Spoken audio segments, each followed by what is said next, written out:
Hello guys, and welcome back to the channel, where today guys I'll be showing you how to create a to-do list in monday.com.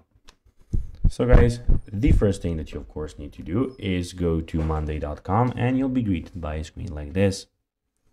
Now after that you just need to go and log into your profile or register if you do not have one.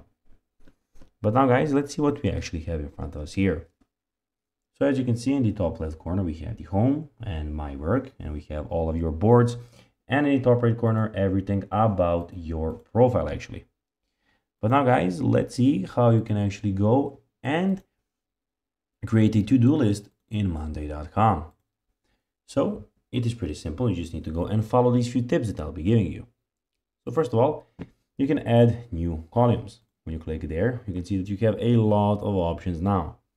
You have the statuses, text, people, drop down, date, numbers, formula, checkbox, priority.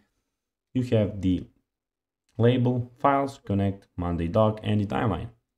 The things that you can use for this, you can of course go and click on the checkboxes, where you can go and checkbox what you have, the text and status to create the text for your to-do list. So guys, that will be everything for this video. I hope that you found this video informative and entertaining, guys.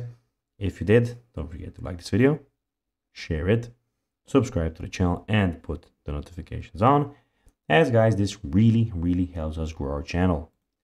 So if you have a few seconds, it will be pretty cool if you could do this for us. So guys, as I said, that will be everything for this video. I hope that you enjoyed it, and guys, as always, I'll be seeing you in the next video on this YouTube channel. Bye guys.